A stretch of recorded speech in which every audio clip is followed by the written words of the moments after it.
I can't believe, and I've watched every single one of them, on One Life to Live as Vicky. Please welcome back to the show Emmy Award winner, Erika Slezak.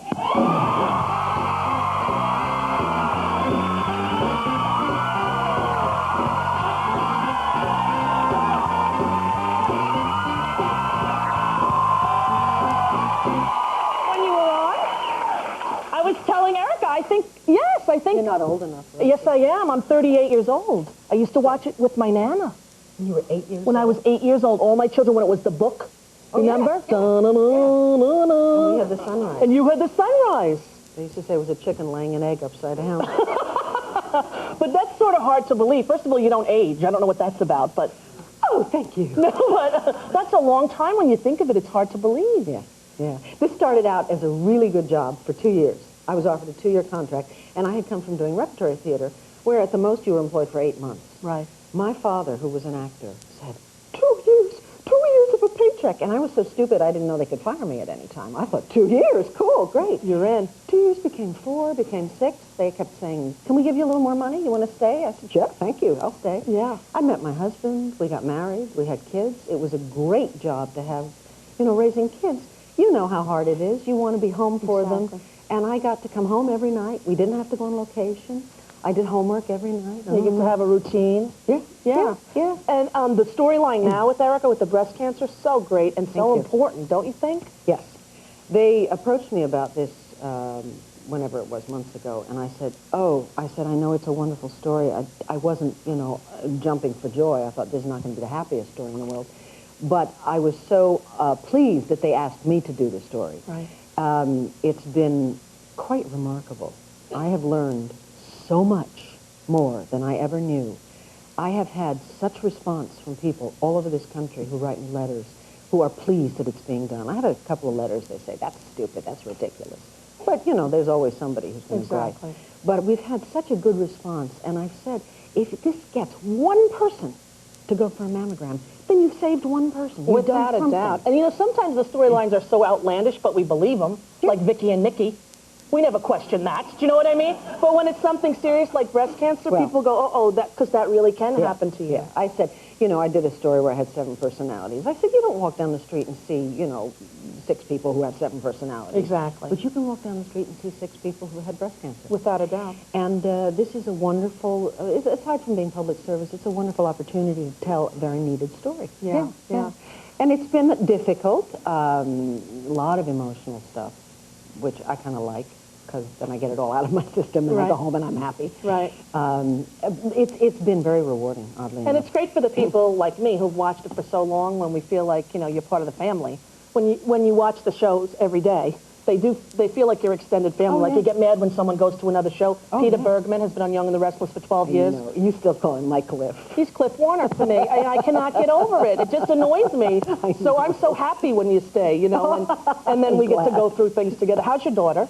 She's terrific. She's here. She's here? I didn't see her. Yeah, she's, I don't know where she is, but she's out there. There she is. How'd she like her internship? She had a good time? The best summer. Rosie arranged for her to have an internship. You arranged it last summer with the Weislers, and she had such fun. One day she called me. She said, Mom, guess where I am? I said, I don't know. Where are you? She said, I'm standing in Times Square handing out flyers. I said, here. They produce a lot of Broadway shows. And you get your gun, Chicago. They said, here, go hand these out to people. So she said, I said, my God, you're in Times Square with flyers. She said, yeah, I had to fight some guy for the street corner, too. She said, I told him to get lost. I was here first. She was so cute. We were at some event, and she said, I'd love to be an intern at, like, a Broadway. I said, okay. There it was, you know. They're very, very good people. She just finished her first year in college, which is scary. She's at NYU at Tisch, and she has had the most wonderful winter. But, you know, it goes so fast. I know. It's so shocking. Fast. It really is. Well, you have 3 children. I do. And they are growing up. I know. And when, you know, it's so hard for me to believe, because with the first one, you remember the moment they entered your life, because it's like the lights got turned on in a way. Yeah. You know, and so I look at him and I can't believe that that's my boy, running around in little khaki pants. You know what I mean? Yeah, talking. Back. A lot. A real lot, saying butt wiener. Now, do you get vacations off? Do they give you? You do. ABC has always been very good to me. I asked for the kids' school breaks. Right. Now they're both in college. Michael's at Georgetown and finishing his second year. Well, you must be proud. NYU and Georgetown. You did all right, Mom. Not Good. bad. Listen, I've got it plastered all over my cars. We have 3 cars, and they've got signs all over them. Really? I'm so obnoxious. Yeah. You know, I used to do a joke in my act. I used to say I was a professional transfer student. I went to 7 different colleges. I finally had to drop out because I couldn't see out the back of my car window. You get it? Yeah. All those stickers. All that. Exactly. I'm very proud. But that, were you strict? Were you a strict mother with the school and everything? Yeah. Oh, yeah, very. And my husband was home a lot.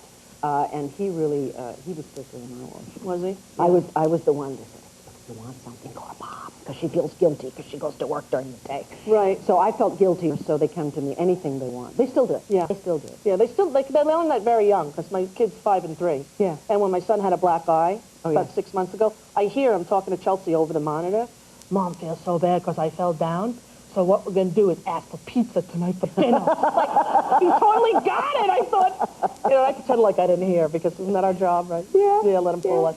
The best thing is to overhear them. Oh, I know. That's where you learn everything It's about the truth. I want to keep that monitor until they're 28, you know? We used to do it at breakfast and at dinner. If you just kind of sit back and be quiet, they would start to engage in conversation. And, you know, they come home from school, and you're spending thousands and thousands of dollars for private school, and they come home and you say, what'd you do in school today? Nothing. Yeah. What'd you do? Nothing. You didn't draw anything? Nothing. Then you have to sit back and listen, and you hear about the most amazing things that went on at school. I read a great they tell each other. I read a great book about boys. How to engage a boy in conversation is to do a task with them.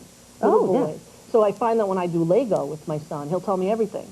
But if I just ask him flat out, he has no interest in conversing. No. Unlike my daughter, who in the middle of the night, what are you thinking, Mommy? Chelsea's 3? She's almost 3. She'll be 3 in September. Great age. Yeah. It's a great age. It is. They're here. You'll see them. Oh, I'd like to. They're in my dressing room squirting everyone with these water guns that I didn't know how to use. Well, it's great to see you, Erika. Thank you, Rosie. It really You is. too. And I will see you again soon, I hope. I hope. Excellent. I like your tan. Well, thank you, Bahamas. We'll be right back with Barry Williams after this.